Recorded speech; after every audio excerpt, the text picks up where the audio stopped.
Paglilinis ng tao matapos gumaling sa nakakahawang sakit sa balat. 14 na kabanata.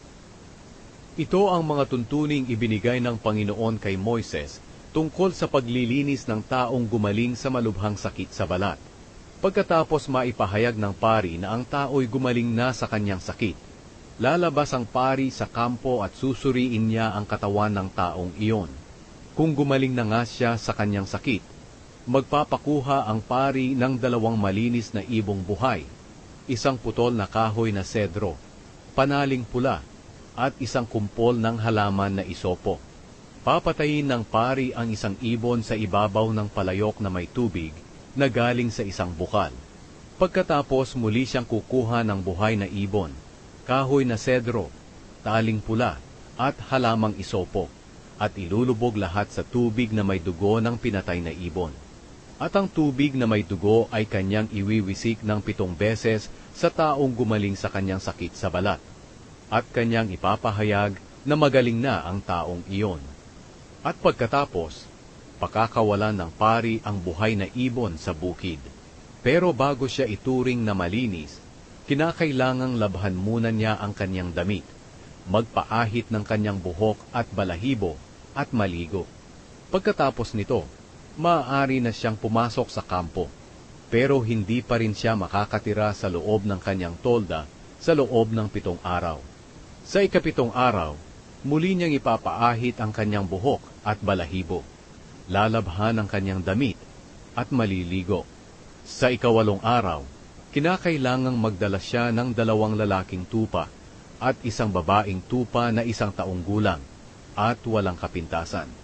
Magdala rin siya ng 6 na kilo ng magandang klaseng harina na hinaluan ng langis bilang handog ng pagpaparangal sa Panginoon, at magdala rin siya ng 1 basong langis. Pagkatapos, dadalhin ng pari ang tao at ang handog niya sa presensya ng Panginoon, malapit sa pintuan ng toldang tipanan. Kukunin ng pari ang 1 lalaking tupa at ang 1 basong langis, at ihahandog niya ito bilang handog na pambayad ng kasalanan. Pagkatapos itataas niya ito sa Panginoon bilang handog na itinataas, at papatayin niya ang tupa sa banal na lugar, doon sa pinagpapatayan ng mga handog sa paglilinis at handog na sinusunog. Ang tupang ito na handog ay napakabanal, at ito ay para sa mga pari, katulad ng handog na pambayad ng kasalanan. Pagkatapos kukuha ang pari ng dugo ng tupang handog na pambayad ng kasalanan at ipapahid sa ibabang bahagi ng kanang tainga ng taong naghandog at sa kanyang kanang hinlalaki sa kamay at paa. Kukuha rin ang pari ng langis at magbubuhos sa kanyang kaliwang palad, at ilulubog niya sa langis ang mga daliri niya sa kanang kamay, at iwiwisik ng 7 beses sa presensya ng Panginoon.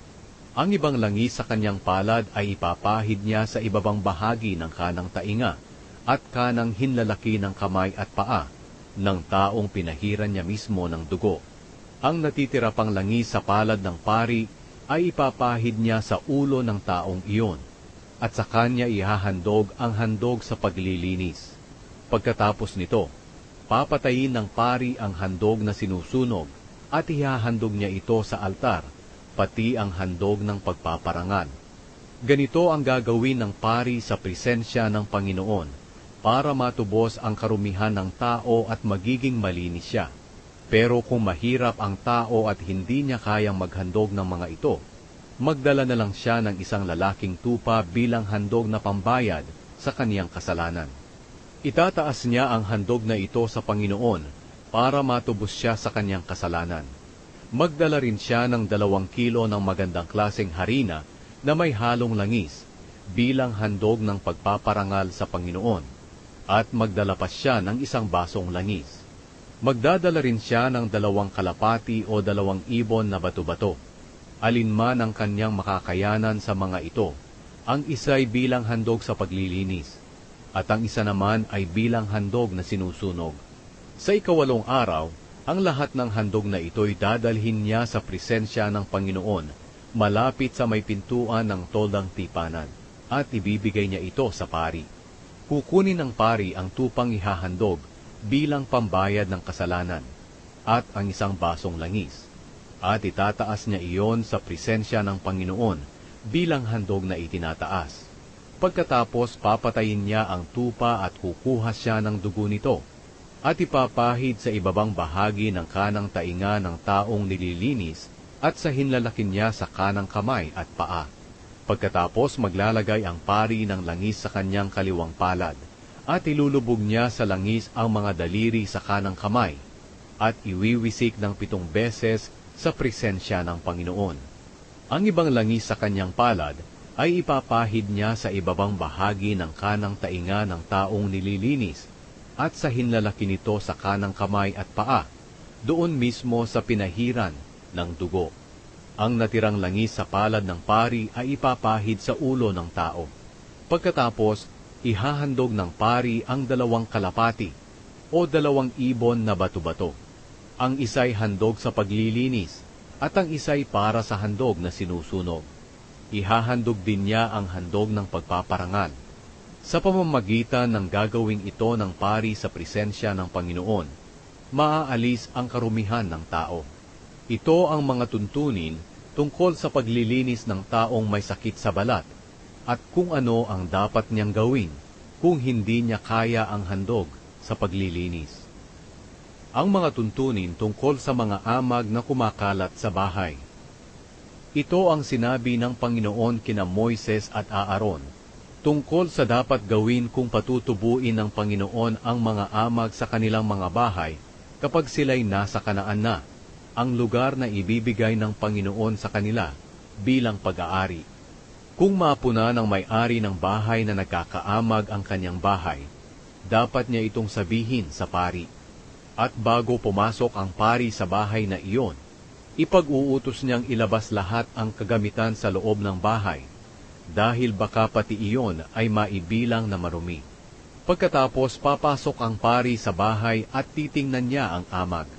Kapag nakita niyang ang dingding ay parang kulay berde o namumula at parang makapal ang tagos sa dingding, lalabas ang pari sa bahay na iyon at ipapasara niya ang bahay sa loob ng 7 araw.